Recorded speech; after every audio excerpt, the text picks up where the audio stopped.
자, 그렇다면 여러분들이 처음 빠띠산디라고 하는 탄생의 의식, 태어남의 의식을 지니게 될 때 과연 이 존재계의 생애들은 어떻게 업의 영향력들을 경험하고 있는지 조금 구체적으로 살펴보도록 합니다. 이번 시간들로부터는 여러분들의 삶을 크게 세 주기로 나누어서 태어남과 살아감과 죽음, 즉 탄생과 생애와 죽음이라고 하는 세 가지의 영역으로 구분해서 각각의 영역에 어떻게 업력들이 작용하고 있는지를 살펴보도록 합니다. 가장 먼저 여러분들이 과거 생에 어떠한 선업이나 불선업의 영향력을 받아서 새로운 입퇴의 의식, 탄생의 의식을 갖게 될 때 여러분들은 여러분들이 형성했던 업력의 종류에 따라서 각기 다양한 형태의 입퇴의 유형을 갖게 됩니다. 탄생의 유형을 갖게 됩니다. 31천에 존재하는 존재들이 경험할 수 있는 탄생의 유형은 4가지 뿐입니다. 자, 첫 번째 어떠한 탄생의 유형이 있습니까? 첫 번째는 잘라부사 빠띠산디라고 하는 탄생의 유형이 있습니다.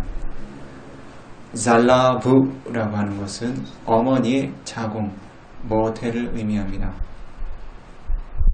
팔리어의 가르침에 자라는 말이 붙으면 자띠라고 하는 의미를 갖습니다. 즉 조건을 의미하는 것입니다.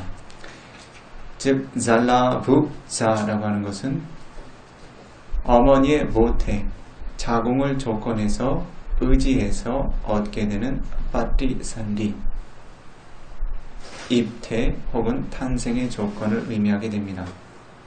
다시 이야기하면 한 존재가 새로운 생을 얻게 될 때 어머니의 모태를 의지해서 생을 얻게 되는 경우가 있습니다. 그 같은 생을 잘라부자 빠띠산디, 어머니의 모태를 의지해서 생겨나는 탄생의 유형이라고 부릅니다. 인간들의 삶의 유형이 대부분 이와 같은 영역에 속하고, 그리고 사학처의 존재계 중 띠라차나 요니라고 불리우는 축생계의 생애들이 이와 같은 태생의 유형을 갖습니다.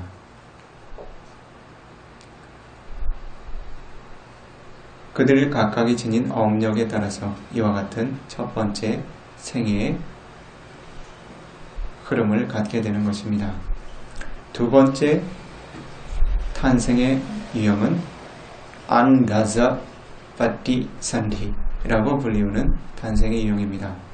안다라고 하는 것은 알을 의미합니다. 여러분들이 인지에서 알 수 있는 모든 종류의 알을 포함합니다. 안다자라고 하는 것은 알을 의지해서 빠띠산디, 탄생의 의식을 갖는 것을 의미합니다.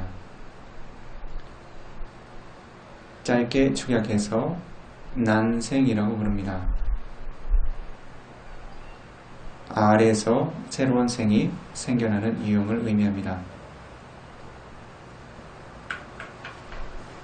매우 제한적이긴 하지만 경전의 가르침을 들어보게 될 때 과거의 인간 존재들이 선업의 공덕이 부족했던 시절에 일부의 존재들은 어머니의 모태를 의지하지 않고 난생을 통해서, 난생의 유형을 통해서 하나의 생으로, 인간생으로 탄생했던 기록들이 전해지고 있습니다. 여러분들도 때때로 일종의 설화를 의지해서 인간 존재들의 태생의 유형을 간접적으로 전해 들었던 경험이 있을 것입니다. 실제로 인간이 알에서 태어난다는 것은 쉽게 이해할 수 없지만 가르침의 영역에서는 그와 같은 태생의 유형을 분명히 구분하여 정의하고 있습니다. 그리고 이와 같은 난생의 유형은 대부분 사학처의 중생들 중 축생들이 지니고 있는 태생의 유형입니다. 태어남의 유형입니다.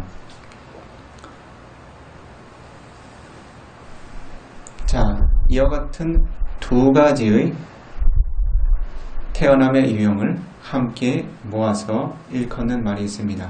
그것은 바로 가바 세야카라고 부릅니다. 가바라고 하는 것은 어머니의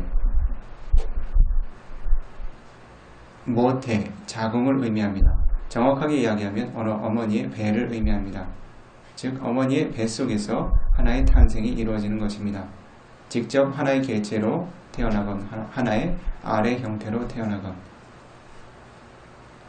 그래서 이 두 가지는 어머니의 뱃속에서 처음 생을 얻게 되는 유형을 의미합니다. 자, 세 번째 태생의 유형은 상세다자 파티산디라고 하는 유형이 있습니다.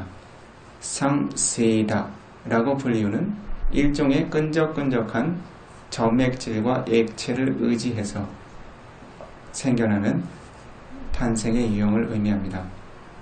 상세다라고 하는 말은 시다라고 하는 어근을 갖습니다. 시다라고 하는 것은 끈적끈적하다는 의미를 지니고 있습니다.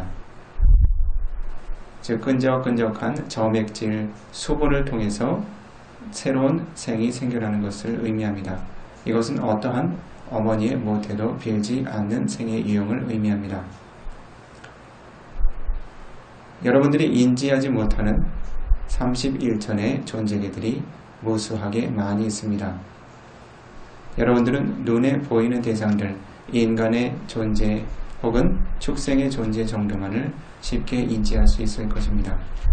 여러분들이 인지할 수 있는 축생의 존재계들 또한 여러분들이 눈으로 확인할 수 없는 수많은 존재들, 생의 유형들이 존재하고 있다는 것을 이해해야 합니다. 예를 들어서 여러분들의 몸 안에도 수없이 많이 존재하고 있는 다른 존재들의 몸 안에도 혹은 다른 존재계의 공간에도 수도 없이 많이 존재하고 있는 각가지 종류의 세균이나 박테리아, 아메바 등등의 존재들, 이와 같은 존재들은 모두 디라차나 요니라고 불리우는 축생계의 존재로 간주합니다. 여러분들의 몸 안에도 헤아릴 수 없는 수백만, 수천만 혹은 그 이상의 생애들이 여러분들 몸 안에 함께 공생하고 있음을 자각하고 이해해야 합니다. 이와 같은 존재들은 각각의 어머니의 모태를 빌어서 탄생하지 않고 끈적한 점액질을 의지해서 새로운 생의 조건을 맞이하게 됩니다.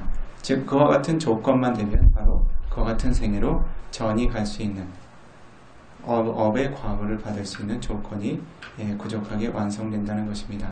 이와 같은 탄생의 유형을 상세다자 파티산디, 점액질을 의지해서 탄생하는 생의 유형이라고 부릅니다. 이것을 간략하게 이피코가 점생이라고 이름 지어 보았습니다.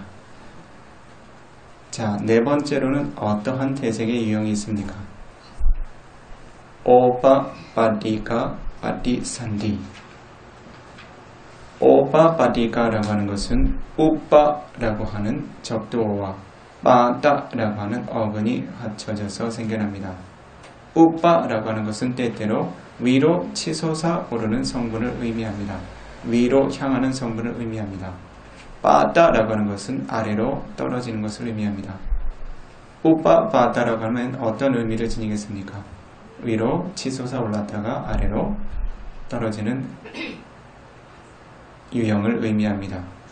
다시 이야기하면 마치 하나의 생으로부터 다른 생으로 펄쩍하고 점핑을 해서 다른 생으로 뚝 떨어져 버리는 것처럼 이와 같이 어떠한 어머니의 모태도 빌리지 않고 어떠한 물질도 의지하지 않고 그 즉시 화생하는 형태의 생애를 의미합니다. 그와 같은 생의 유형을 오빠빠디까 파티산디라고 부릅니다. 예를 들어서 천상에서 하늘에서 점핑 뛰어올라서 인간 생애로 갑자기 태어나는 것처럼 그러한 일은 생겨나지 않지만 실제로 그와 같은 생의 유형을 의미하는 것입니다. 실제로 이와 같은 생애를 경험하는 것은 인간 존재도 그와 같은 생애를 경험할 수 있는 가능성이 있다고 합니다. 대부분은 이와 같은 생애를 경험하는 것은 니라야라고 하는 지옥의 존재들은 어떠한 어머니의 모태나 물질도 의지하지 않습니다. 자신이 지니고 있는 불선업의 업력으로 인해서 바로 지옥의 공간에 존재의 영역에 바로 파생하여 태어나게 됩니다. 그리고 베타라고 하는 악귀, 이 구천을 떠돌며 고통받는 악귀들 또한 이와 같은 화생의 유형으로 새로운 생애를 맞이하게 됩니다. 그들은 어머니의 모태에서 성장하거나 알에서 성장하는 등등의 그러한 시기를 갖지 않습니다. 바로 성장한 그러한 성숙체로서의 존재로서 바로 새로운 탄생을 맞이하게 됩니다. 그리고 존재의 영역으로는 대화라고 하는 천인에 속하지만 그들의 삶의 유형이 마치 베타 아기들과 같다고 해서 사학처의 그런 존재의 영역으로 구분되어 인식되고 있는 아수라가야, 즉 아수라라고 하는 존재들 동안 이와 같은 화생의 유형으로 생을 얻게 됩니다. 그들이 지닌 업력의 영향력 때문입니다. 그리고 욕계 육천에 존재하는 대화 천인들 또한 이와 같은 화생의 유형으로 생을 얻게 됩니다.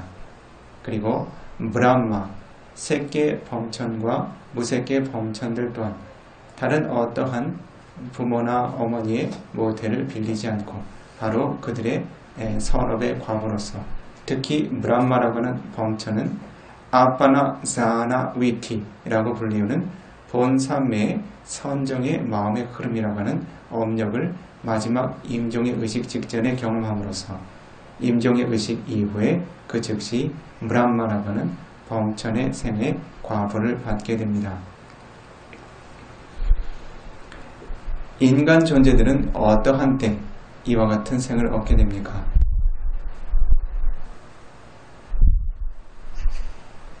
인류가 처음 이 존재계에 처음 형성이 될 때, 즉 이 존재계가 모두 파괴되고 무너진 이후에는 모든 존재들이 브람마라고 하는 범천의 영역에 도달해 생을 유지하게 됩니다.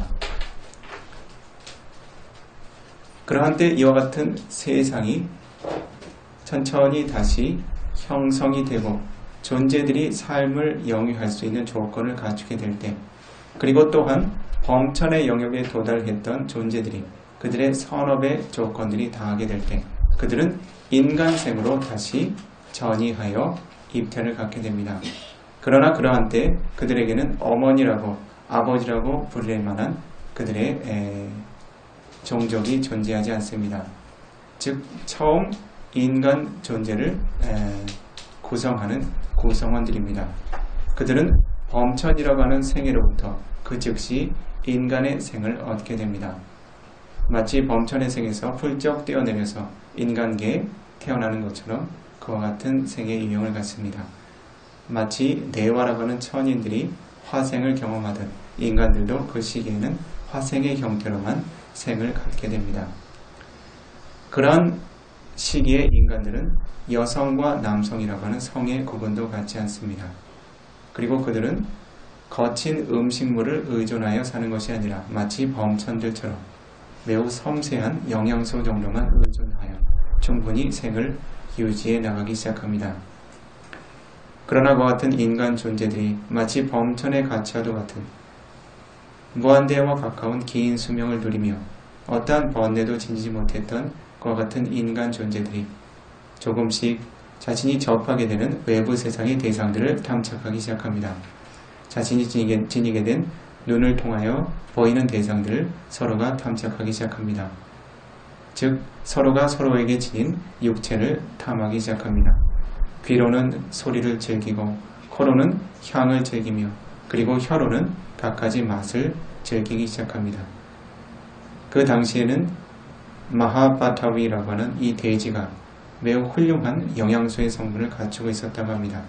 그래서 손으로 이 흙만 집어서 입에 넣어도 매우 훌륭한 맛과 영양소를 경험하고 충분한 생을 유지할 수 있을 정도의 훌륭한 영양소를 지닌 그와 같은 돼지의 성분을 소유할 수 있었다고 합니다. 그들이 혀라고 하는 감각 기반을 갖게 된 이후로 그들은 그 감각 기반에 무언가를 접촉하여 경험하기를 원하기 시작합니다. 즉 인간 존재에게 처음 로바라고 하는 탐욕의 성분이 생겨나는 순간들입니다. 그들은 범천의 생애를 살게 될 때 그들이 세 개의 범천이라면 루파 와자라 브람마라고 하면 그들은 볼 수 있는 눈, 짜코파사하다라고 하는 눈의 감각 기반, 들을 수 있는 귀, 소타파사하다라고 하는 귀의 감각 기반은 지니고 있지만 냄새를 맡거나 맛을 보거나 몸을 경험할 수 있는 종류의 물질은 갖지 않았습니다. 왜냐하면 그 존재들에게는 그와 같은 물질을 필요로 하지 않기 때문입니다. 그들은 감각적인 즐거움의 대상을 취하지 않습니다. 그러나 그와 같은 범천의 존재들이 인간 생에 도달하게 되었을 때 그들은 새로이 코라고 하는 감각 기반, 혀라고 하는 감각 기반, 몸이라고 하는 감각 기반을 지니게 됩니다. 즉 세상을 향으로서, 맛으로서, 접촉으로서 경험할 수 있는 기반들을 얻게 됩니다. 특히 아루파 와자라 브람마라고 불리우는 무색의 범천들은 심지어 눈이라고 하는 감각 기반, 귀라고 하는 감각 기반도 지니지 않습니다. 그들은 오로지 선정의 기쁨으로만 머무릅니다. 어떠한 거친 물질도 지니지 않습니다. 그와 같은 존재들이 이 인간계의 생을 얻게 될 때 그들은 육문이라고 하는 대상을 통해서 보는 즐거움을 느끼기 시작하고 듣는 즐거움, 냄새 맡고 맛보는 즐거움, 몸으로 닿아서 접촉하는 즐거움을 느끼기 시작합니다. 즉 이전에 그들은 선정의 요소라고 하는 행복만을 지니고 있었습니다. 즉 선정의 요소로서 경험할 수 있는 비띠, 환희심과 수카, 행복만이 그들의 삶의 유일한 영양소였습니다. 그러나 그들은 인간의 생을 얻기 시작하면서 눈의 감각 기반을 통해서 보게 된 대상을 통해서 까마 수카라고 하는 감각적인 즐거움의 대상을 기반으로 한 행복을 누리기 시작합니다. 그것은 진정한 행복이 아닌 바로 번뇌가 처음 생겨나서 흐르는 순간을 의미합니다. 귀를 통해서도 감각적인 행복들, 코, 혀, 몸, 그리고 마음을 통해서 자신들이 필요한 대상들, 원하는 대상들을 취하는 순간들마다 새로운 즐거움들을 추구하게 됩니다. 그와 같은 흐름을 통해서 인간 존재들은 까마 라가라고 하는 감각적 오용락에 대한 탐착을 일으키기 시작합니다. 즉 존재들에게 로바라고 하는 탐욕의 성분, 번뇌가 처음 일어나 생겨나는 모습들입니다. 그래서 그들은 이전에 보지 않고 듣지 않고 냄새 맡고 맛보고 닿고 경험하지 않고 행복하게 살 수 있었던 그와 같은 수준 높은 삶의 영역으로부터 하나의 대상을 늘 목말라하고 바라고 갈구하는 그러한 거친 탐욕의 성분으로 전이하여 머무르게 됩니다. 그리하여 인간 존재들은 점점 자신이 코로 혀로 취할 수 있는 대상들을 하나하나 찾아 나서게 되고 그리고 서로가 서로에게 지닌 몸에 대해서 탐색하기 시작합니다. 그와 같은 탐욕의 성분을 기반으로 하여 인간 존재에게 성이라고 하는 물질들이 생겨납니다. 즉 이티 바바라고 하는 여성, 뿌리사 바바라고 하는 남성이라고 하는 구분이 생겨나기 시작합니다. 그리고 이와 같은 감각적인 욕망이 시작되면서 자신의 감각적인 즐거움을 자신이 원하는 대로 취하지 못하는 순간들마다 인간 존재들은 불만족과 성냄과 분노를 느끼기 시작합니다. 즉 딴나라고 하는 가래와 우파다나라고 하는 치착을 시작으로 해서 대상에 대한 탐착과 불만족, 즉 탐욕과 성냄의 번뇌들이 거칠게 생겨나기 시작하는 것입니다. 이와 같이 한 인간 존재도 그 태생 자체는 매우 혐오스럽고 불결한 어머니의 모태를 빌리지 않고 매우 순수하고 고귀한 생애의 유형을 지녔었습니다. 그러나 인간들이 왜 점점 저속하고 그리고 청정하지 못한 생애의 유형으로 입퇴 유형으로 도달하게 되었습니까? 바로 인간 존재가 지니고 있는 탐욕과 성냄, 어리석음이라고 하는 탐짐치 세 가지의 번뇌 풀이들이 인간 존재들의 마음을 오염시키고 그들의 삶의 유형을 점점 새롭게 전이시켜갔기 때문입니다.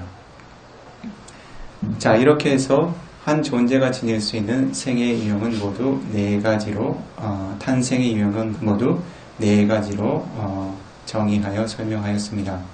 첫 번째가 잘라 무자 파티산디, 어머니의 모태를 빌어 새로운 탄생을 경험하게 되는 태생. 두 번째가 안다사 파티산디, 알을 의지해서 생겨나는 태생의 유형, 난생. 세 번째가 상세다사 파티산디, 끈끈한 점액질, 액체를 의존해서 새로운 탄생의 유형을 갖는 점생. 네 번째가 오바바디카, 즉 어떠한 물질이나 어머니의 모태도 빌리지 않고 그 즉시 화생하는 화생의 유형. 이것은 각각의 존재들이 지닌 업력에 따라서 새로운 생애들이 구분되어 드러나는 모습을 이야기하게 됩니다.